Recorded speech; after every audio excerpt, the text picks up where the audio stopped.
block my promotion, I'll block you from getting hired. So this happened like 7 years ago when I was working at this massive tech company. I'd been busting my butt for 2 years straight in the software development division. Stayed late, fixed everyone else's code, took on the projects nobody wanted. My direct boss kept telling me I was next in line for senior developer. The promotion would mean an extra 30 grand a year and my own team. The way promotions worked there was wild. All the middle managers from different departments would sit in this conference room with the division head, and they'd literally argue about who deserved to move up. Your boss would pitch you, other people could speak up for or against you, and then they'd vote. My manager went into that meeting confident. He told me beforehand that my numbers were solid, my code reviews were clean, and he had everything lined up. I was sitting at my desk refreshing my email every 5 seconds waiting for the good news. 3 hours later, he came back to my cube looking pissed off. Told me to grab my stuff and meet him at the coffee place across the street. You didn't get it, he said soon as we sat down.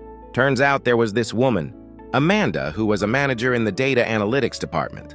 I'd literally never worked with her. But she stood up in that meeting and went off about how I was supposedly difficult to work with, missed deadlines, and wrote sloppy code. Complete lies. Here's the real reason she tanked me.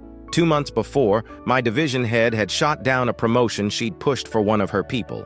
My boss had been the one arguing against it because that person actually was bad at their job. So Amanda decided to get revenge by blocking mine. I was collateral damage in some petty manager war I didn't even know was happening. I was done. Started applying to other jobs that week. Got an offer 5 months later from a smaller company for even more money and took it. Fast forward 4 years. I'm at this small tech startup now, doing pretty well. Started as a senior developer, moved up to team lead, then got promoted to department head. One day, our VP of operations quit out of nowhere. HR scrambled to post the job opening, and we started getting applications within days. I was in a planning meeting when our HR person, Kevin, sent me an email with the subject line, "Need to talk about candidate." Called him right after the meeting ended. "Hey, so we got an application from an Amanda Jennings," he said. "I was doing the background check thing and noticed you both worked at the same company from 2015 to 2018. Did you know her?" My brain stopped for a second. Amanda Jennings. I pulled up LinkedIn on my computer and there she was. Same person. "Yeah, I know her," I said. "Great, so would you recommend her?" Her resume looks solid and we're trying to move fast on this. This woman had cost me a promotion, 30 grand, and honestly a lot of confidence in myself. And now she wanted to work here? At my company? "Actually, I wouldn't recommend her at all," I said. "We didn't work together directly, but I saw how she operated. She played a lot of politics, wasn't a team player, caused problems between departments. I don't think she'd be a good fit here." Kevin was quiet for a second. "Oh, okay. That's pretty different from what her references said." "Yeah, well, references only tell you what people want you to hear. I'm telling you what I actually saw. Hiring her would be a mistake." 2 days later, Kevin emailed me again saying they'd canceled her interview. I didn't think about it much after that. Just felt like karma. Then 3 years later, our startup got acquired. Massive deal. I'd been there from almost the beginning, had solid stock options, and when the sale went through, those options became worth more money than I'd made in my entire career. The acquiring company kept most of us on. I got bumped up to senior director about 2 months after the acquisition. I was grabbing coffee when Kevin pulled me aside. "That Amanda situation," he said, voice low. "She just reapplied for the new director position. And here's the thing, she's sitting in the building right now. Showed up early thinking she had an interview scheduled, but there's confusion with the new HR system." My heart started pounding.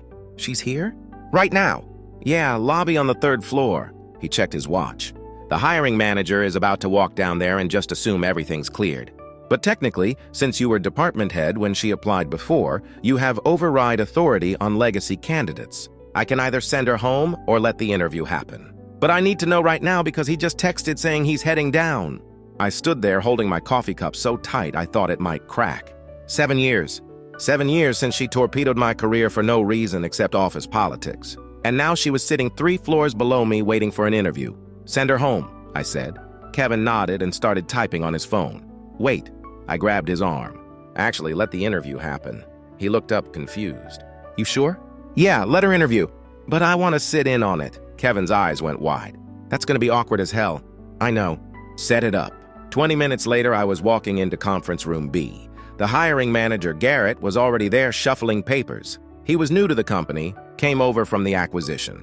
Good guy, sharp, but he didn't know the history. "Hey, thanks for joining," Garrett said. Kevin mentioned you worked with the candidate before. Something like that? The door opened, and Amanda walked in. I watched her face go through about 5 different emotions in 2 seconds. Confusion, recognition, shock, then this forced smile that didn't reach her eyes. "Oh, wow," she said, voice too bright. "I didn't know you worked here." "Senior director," I said. "Been here about 6 years now." She sat down across from us, arranging her portfolio with shaking hands. Garrett started with the basic questions, walking through her resume. She kept glancing at me between answers. Her experience was solid on paper. She'd moved around a lot after our old company. 3 jobs in 6 years. Each stint lasted about 18 months. "So, Amanda," I said when Garrett paused, "I'm curious about something. You left DataCore Systems after only 14 months. That's the shortest role on your resume. What happened there?" Her jaw tightened. "It wasn't the right cultural fit." "Interesting. And before that, you were at Nexus Analytics for 16 months. Same issue? The leadership changed. New management had different priorities." Garrett was watching this back and forth, picking up on the tension. "You know what I'm noticing," I continued, "is a pattern. You've had 6 jobs in 7 years. That's a new position every 14 months on average. Why do you think you have trouble staying anywhere long-term?" Amanda's fake smile was gone now. "I don't have trouble. I'm selective about where I invest my energy. Some workplaces aren't worth that investment." "Right. And when you encounter resistance or feedback you don't like, you move on rather than work through it." "I think we're getting off track here," Garrett said, clearly uncomfortable, but I wasn't done. "One more question. At our previous company, you were pretty involved in the promotion process. Made your voice heard in those meetings. Do you still participate actively in personnel decisions?" She stared at me hard. "When appropriate, yes. Managers have a responsibility to speak up about who should advance. Even when you don't work directly with those people? Even when your information might not be accurate?" The room went dead silent. Amanda stood up. "I think I'm done here." "Actually, we still have 15 minutes scheduled," Garrett said weakly. "No, we're finished." She grabbed her portfolio and looked right at me. "This was never a real interview. You dragged me in here to humiliate me."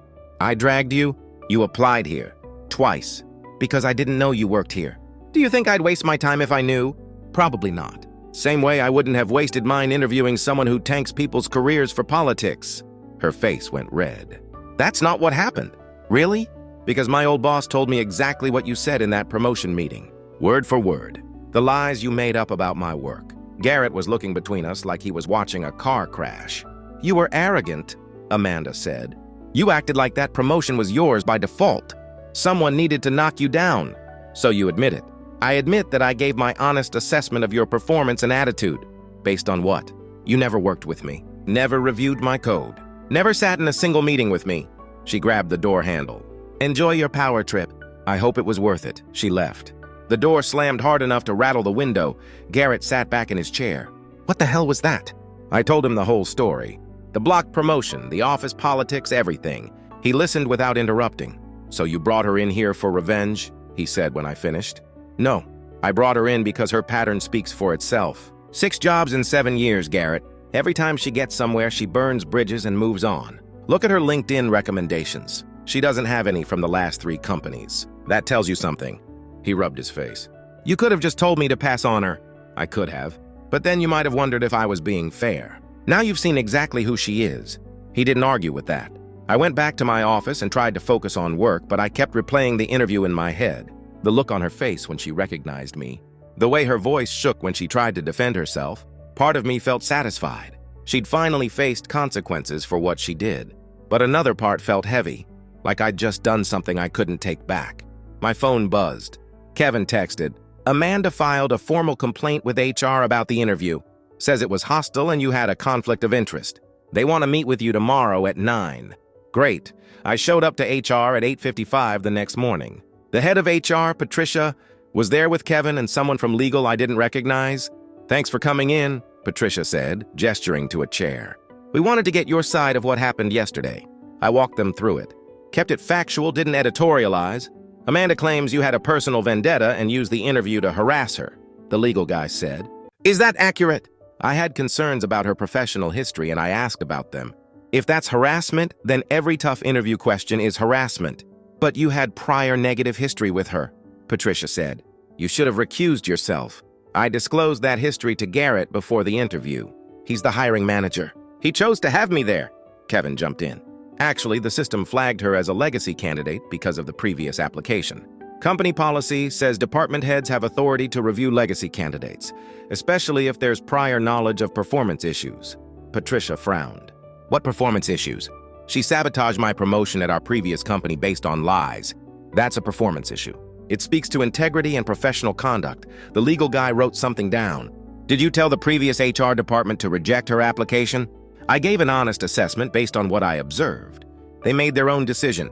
And yesterday, I asked her about her job history. She got defensive and left. They asked more questions for another 20 minutes, then dismissed me. Patricia said they'd follow up after reviewing everything. I went back to my desk and found an email from Garrett. Amanda's lawyer sent a letter threatening legal action for discrimination and retaliation. This is getting messy. Can you come by my office? Lawyer. She'd gotten a lawyer within 24 hours. I walked to Garrett's office. He had the letter pulled up on his screen. She's claiming you blacklisted her from the industry, he said. Says you've sabotaged multiple job applications over the years and created a hostile work environment. That's insane. I blocked her from working here. That's it. Is it though? Be honest with me. How many times has she applied to companies where you had influence? I thought about it. Just the 2 times here? You're sure? Yes, I'm not out here tracking her career. I didn't even think about her until Kevin mentioned her name. Garrett leaned back. Her lawyer's asking for copies of all correspondence related to her applications. Email, messages, everything. Fine, give it to them. I've got nothing to hide. They're also demanding she be reconsidered for the position without your involvement. Not happening. Look, I get it. She screwed you over. But now this is bigger than personal history. Legal says if we don't handle this carefully, she could have a case for blacklisting or discrimination. Discrimination based on what? Based on you holding a grudge from a previous employer. There's case law about employees using their positions to punish people from their past jobs. I felt my chest tighten. So what? She gets rewarded for what she did? No, she doesn't get the job. But we need to handle the process correctly. Let HR do their thing, document everything, and make the rejection about her qualifications, not about your history. Her qualifications are bad. She can't keep a job, then that's what we put in writing. I left his office feeling like the walls were closing in. This was supposed to be simple karma. She tanked me, I returned the favor. But now there were lawyers and HR investigations and the possibility that I'd actually screwed up. Over the next week, I had to sit through 3 more meetings with Patricia and legal. They went through every email I'd ever sent about Amanda. Every conversation with Kevin, every detail of the interview. The interview itself is defensible, the legal guy finally said. You asked legitimate questions about her work history. But the problem is the previous application. You told HR not to hire her based on observations from a company you both left years ago. That's where it gets murky. I gave an honest reference. You gave a negative reference to kill her application. That's different. Patricia pulled up something on her tablet. We reached out to your old company, spoke with your former manager. He confirmed the promotion story. Said Amanda did torpedo your advancement over department politics. So I was right. Being right doesn't make it legal for you to retaliate years later at a different company. My stomach dropped. So what happens now? Amanda's lawyer wants a settlement. They're asking for $50,000 and a written agreement that you won't interfere with her career prospects. $50,000? For what? Emotional distress, damage to professional reputation, lost wages from the positions she didn't get. That's extortion. That's the opening offer, the legal guy said. These things always start high. But here's the reality. If this goes to court, it'll cost the company more than 50 grand in legal fees. And there's a chance she wins. Not a big chance, but it exists. So the company wants me to pay her off. The company is willing to cover it if you agree to the terms.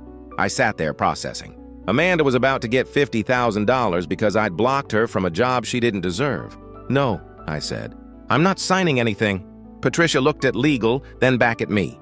If you refuse, the company might not be able to shield you. She could sue you personally, then she sues me personally. I'm not giving her a penny. The legal guy closed his folder. Think about it over the weekend. Don't make this decision angry. But I wasn't angry. I was done. I called my wife that night and told her everything. She listened without interrupting, then said, "Do you think you were wrong?" "No." "Then don't pay her. It might cost us more than $50,000 if she wins. Then it costs us more. Some things aren't about money." Saturday morning, I went for a long run to clear my head. When I got back, I had an email from an address I didn't recognize. The subject line said, "We should talk." It was from Amanda. "I know you're dealing with the lawyers right now. But before this gets uglier, I wanted to reach out directly. I'm not trying to ruin your life. I just want this situation resolved. Can we meet somewhere neutral and talk? Just us, no lawyers, no HR. I stared at the email for 10 minutes. Every instinct said it was a trap. She was probably recording everything, building her case. But another part of me was curious. 7 years of wondering why she'd done what she did, and now she wanted to talk. I wrote back.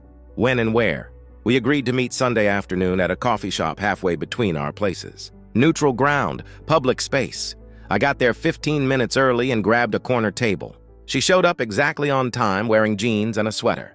No business armor. She looked tired. Thanks for coming, she said, sitting down. What do you want, Amanda? She ordered a coffee from the waiter, then looked at me. I want to apologize. That threw me. For what? For blocking your promotion.